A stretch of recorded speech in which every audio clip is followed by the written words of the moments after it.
ini bukan asap kebakaran ya, tapi nitrogen cair, teman.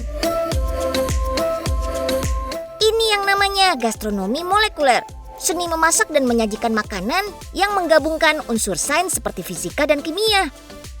Jelas, teknik masaknya pun berbeda. Bukan tumis, rebus, kukus, maupun panggang. Seperti nitrogen cair ini nih, yang dipakai untuk membekukan es krim.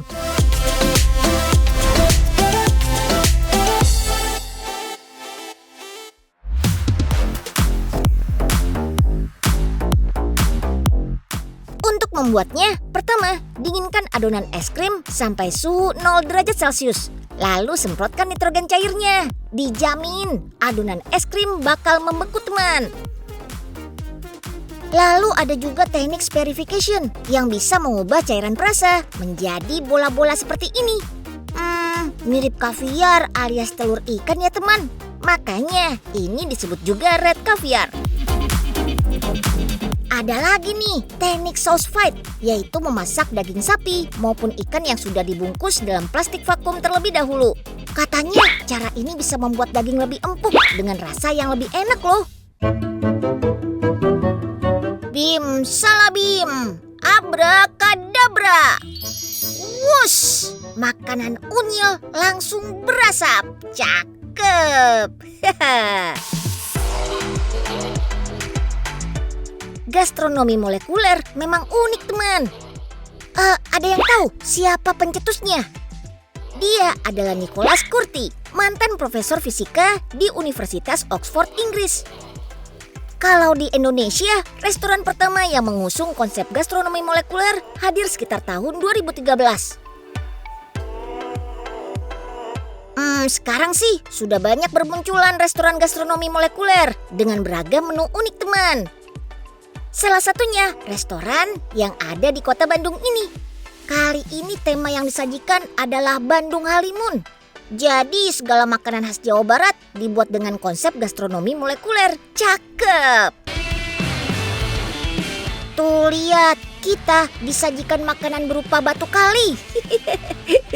Tenang, tenang. Ini bukan batu beneran kok. Cuma dibuat mirip batu dan tentunya bisa dimakan. Tada!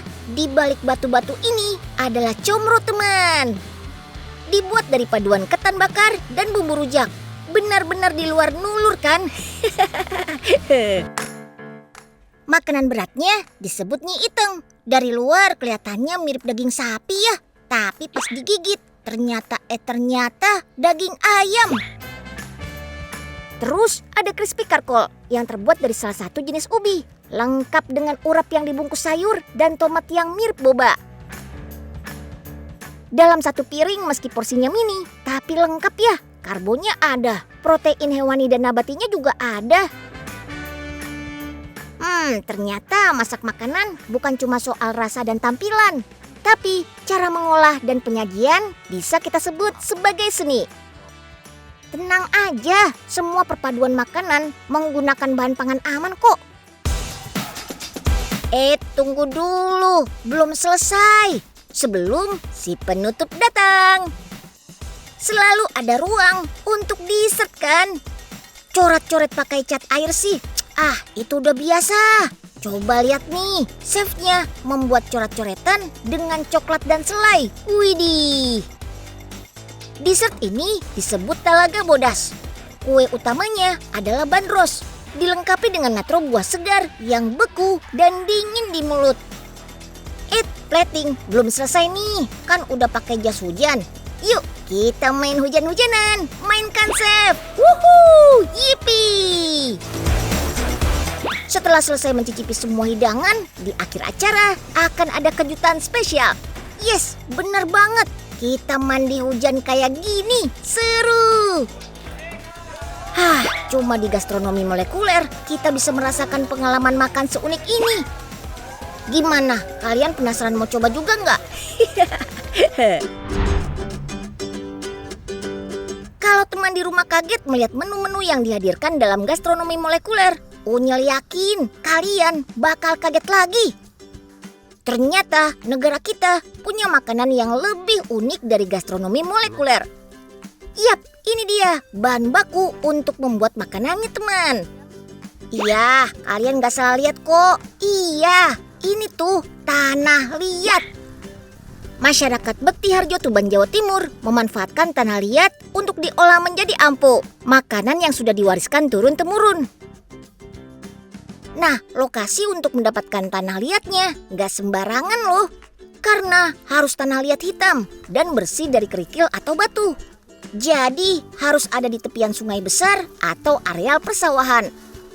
Ambil tanahnya pun harus pakai sabit, teman, supaya tanahnya bisa diambil sedikit demi sedikit. Tanah yang baru diambil juga nggak bisa langsung dibawa ke rumah untuk diolah, teman. Tanah harus disimpan dalam karung sampai kadar airnya berkurang. Sebelum diolah, bersihkan tanah dari akar, kayu, atau daun. Setelah bersih, tanah akan dipadatkan sedikit demi sedikit sampai beratnya sekitar 15 kg dan berbentuk seperti ini. Kalau nggak biasa, ya bakalan susah, teman. Nah, selanjutnya, supaya pori-pori tanah di dalam tertutup, harus dipukul-pukul. Air yang digunakan jangan terlalu banyak, secukupnya saja, biar tanah liatnya nggak benyek. Waktunya dicetak nih, teman. Caranya nggak kalah unik. Serut tanah liat menggunakan bambu sampai terbentuk gulungan super tipis. Unyil dapat info kalau makanan ini tercipta saat musim paceklik. Leluhur Bu Upik tanpa sengaja menaruh rumah rayap di atas bara. Dan ternyata saat disantap rasanya enak. Dari situ mereka mencoba membuat kembali dengan menggantinya dengan tanah liat yang bersih. Sejak hari itulah ampo tercipta dan masih dibikin sampai hari ini loh, teman. Cakep. Nah, lanjut matangkan tanah liat. Yap, cuma mengandalkan bara dan asap, teman. Tidak boleh ada api. Lamanya sekitar 1 jam. Stik tanah liat yang matang bisa ketahuan dari warnanya yang coklat kehitaman dan ada suara krenyes-krenyes, persis kayak wafer stick ya, teman. Meski nggak lazim, tapi masyarakat percaya mengonsumsi ampo tanah bisa mengobati kembung. Bahkan, teman, karena tanah liat bisa mengikat mikroba, patogen, dan virus. Jadi, memakan ampo sama saja bisa melindungi usus dari serangan virus dan bakteri loh. Bahkan, ampo tanah di sini adalah salah satu cemilan favorit ibu-ibu yang sedang ngidam saat hamil muda. Penasaran kan rasanya seperti apa? Rasanya pahit, teman, mirip seperti kopi, dan teksturnya renyah, kres-kres.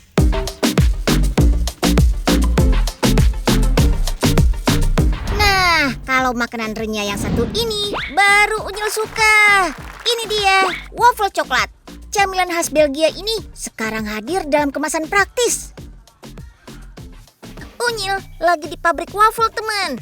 Sekarang camilan khas negara Belgia ini ada versi praktisnya. Teksturnya juga renyah dengan isian krim yang tebal dan manis.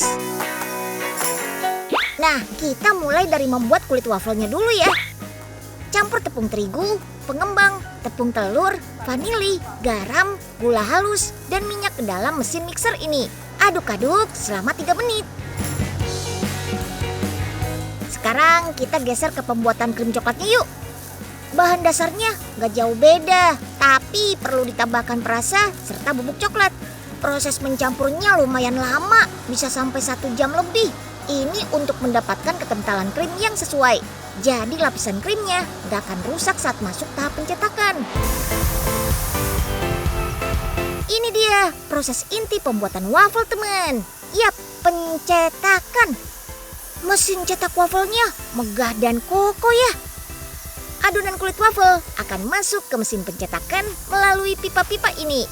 Nah, oven yang berputar inilah yang akan mencetak adonan. Ada lapisan dalam dan juga luar. Pokoknya cetakannya khas waffle banget deh, mirip kayak sarang lebah.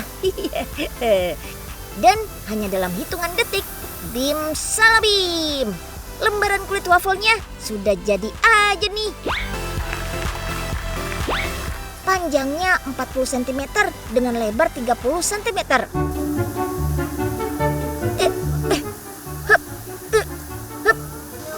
Aduh, susah banget sih.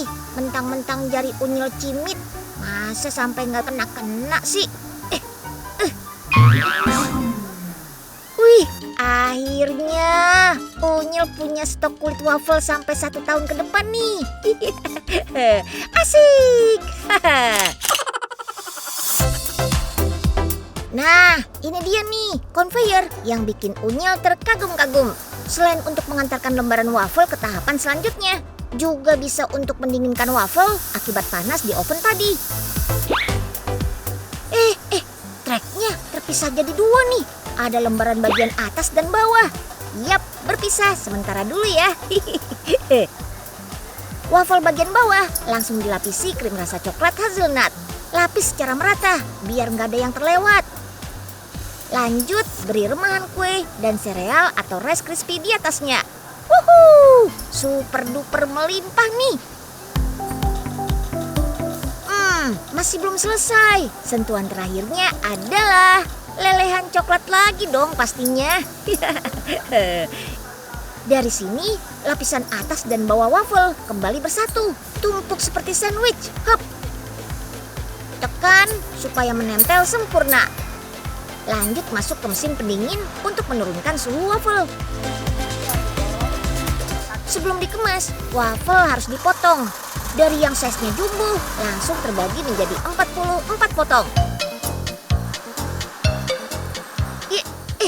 Unyil juga mau cicipin Aduh. Ada kebut-kebut banget sih waffle-nya. Kan jadi susah nih ngambilnya.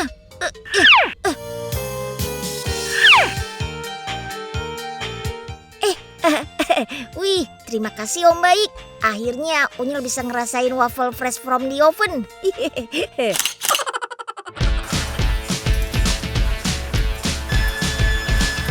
Oh iya, jangan lupa tahap terakhir kemas waffle-nya.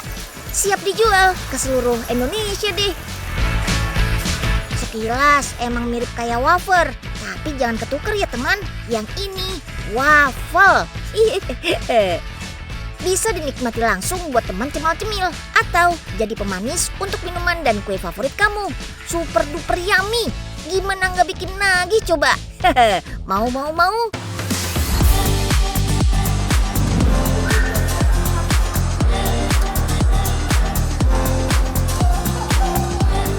Oke teman, siapkan sumpit kalian karena kita akan mampir ke restoran yang terkenal dengan conveyornya.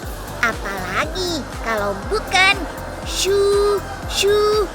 restoran Sumatera Barat. Kena prank deh kakak-kakaknya. Padahal tadi udah pada niat bawa sumpit tuh.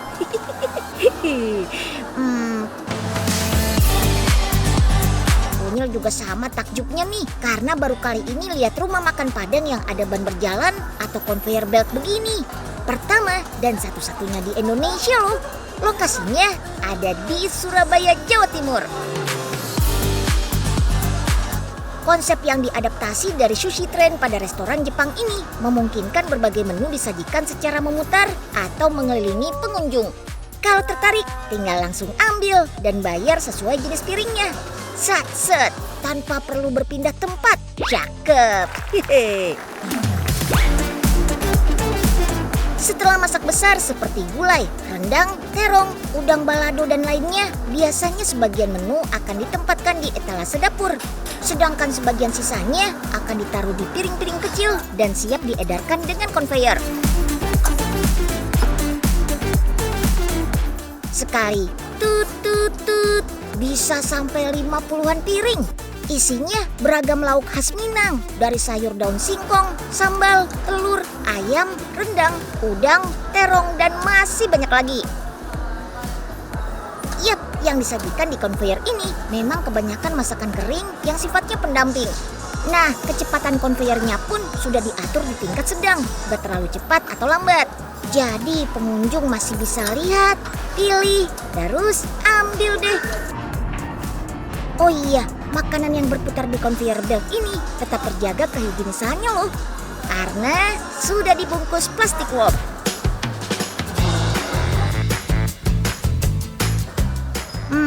Kalau dikelilingi makanan enak kayak gini tuh harap-harap cemas. bisa kalap dan pengen nyomot semuanya. Apalagi rumah makan ini terkenal banget sama cita rasa kuliner Minang yang otentik.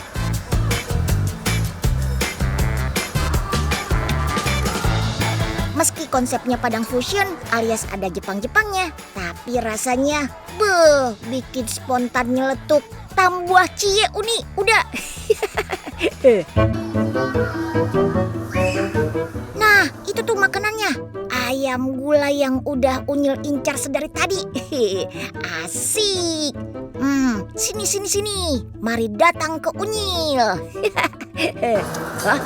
Ya, loh. Kak. Ih, itu kan jatahnya Unyil. Harus nunggu berapa putaran lagi nih.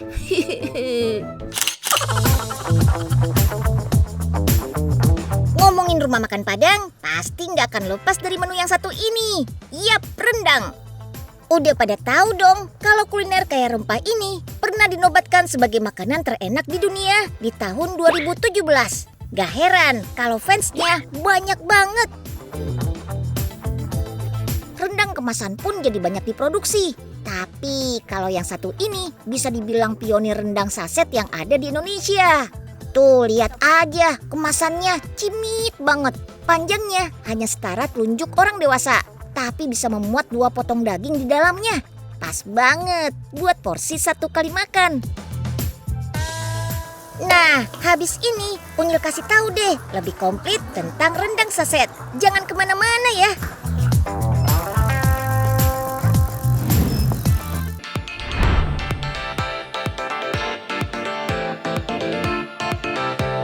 Inovasi rendang saset ini asli buatan arek Surabaya, tapi asli keturunan Minang.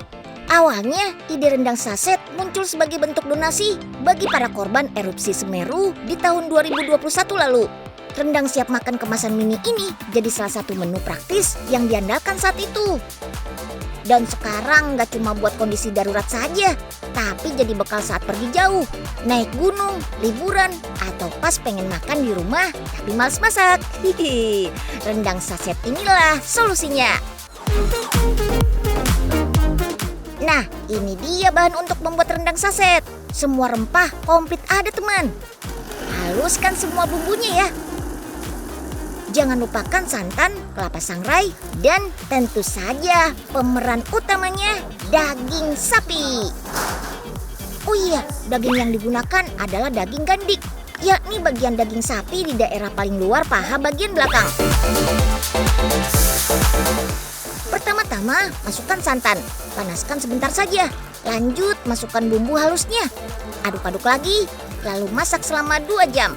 Pokoknya sampai campuran santan dan bumbunya surut dan warnanya jadi lebih gelap. Setelah 2 jam, giliran kelapa sangrainya nih yang masuk. Kelapa sangrai pada rendang gak cuma bikin aromanya makin sedap, tapi juga jadi gurih. Aduk lagi, aduk terus. Lanjut, daging, mana daging? Gak main-main nih banyaknya. Sekali masak bisa sampai belasan kilo teman. Makanya aduknya pun butuh tenaga banget nih. 1, 2, 1, 2. Gimana? Unyil udah mirip kayak atlet dayung belum?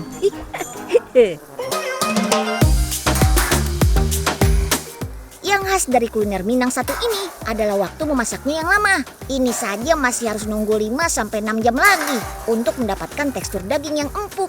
Alamak, ini sih bisa Unyil tinggal bobo siang, main bola, bolak-balik Jakarta Bandung juga deh. Peace teman, Unyil setia kok, beneran, ditungguin sampai matang teng-teng.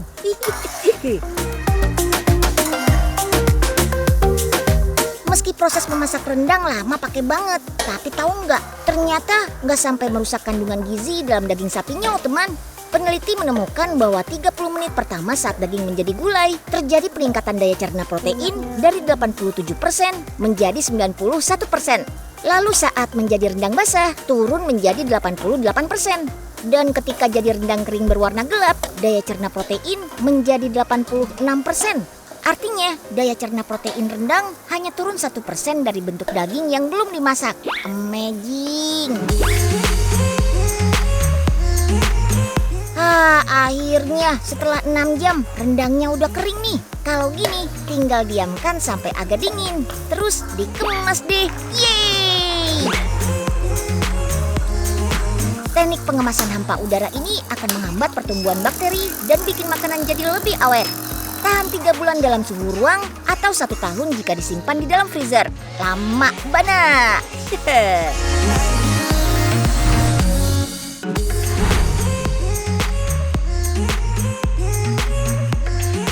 Bahan yang digunakan untuk membuat bedak tabur ini bukan cuma talk, tapi juga karbonat, zinc, titanium dioksida. Campur semua bahan dengan pigmen pewarna. Untuk bedak varian warna natural beige ini misalnya, dibutuhkan setidaknya 5 campuran warna. Ada coklat, kuning kunyit, merah bata, hitam, dan putih. Aduk sampai keluar warna yang diinginkan. Kalau sudah tercampur sempurna, waktunya masuk ke mesin ayak. Caranya dengan divakum begini. Wush, disedot dan langsung berpindah ke dalam mesin. Ini untuk mencegah bahan-bahan bedak tersentuh tangan. Jadi, bedak yang dihasilkan bakal higienis, teman. Oh iya, proses ayak di mesin ini berlangsung selama 1 jam. Tujuannya agar butiran bedak yang dihasilkan benar-benar halus. Nah, sekarang campur semua bahan dalam mesin mixer raksasa ini. Bisa mencampur sampai 160 kg bahan loh. Unyil ikut ngebantu ngevakum ya, Om. Oke, Om, tarik terus. Aduh. Aduh, Om, lihat deh, muka Unyil jadi kayak bocah habis mandi sore. Cemong sana, cemong sini. Ketampanan Unyil jadi luntur deh nih. Aduh. Oh iya, udah tahu belum kalau bedak ini merupakan warisan perusahaan Belanda yang eksis sebelum Indonesia merdeka, alias nyaris 1 abad yang lalu usianya. Perharinya bisa menghasilkan sampai 600 kg bedak tabur. Wadidaw. Oh iya, Unyil hampir aja lupa. Meski sudah berproduksi hampir 100 tahun, tapi bedak tabur ini selalu memperbarui standar kualitasnya. Uji laboratorium rutin dilakukan, mulai dari homogenitas atau kesatuan bahan dan komposisi, warna, dan juga aroma bedak. Lihat tuh, kalau hasil uji labnya berwarna seperti ini, artinya mengandung asam salisilat yang ampuh banget menghaluskan kulit. Nah, sekarang tinggal pilih varian sesuai dengan warna kulit kamu. Unyil jamin auto PD maksimal.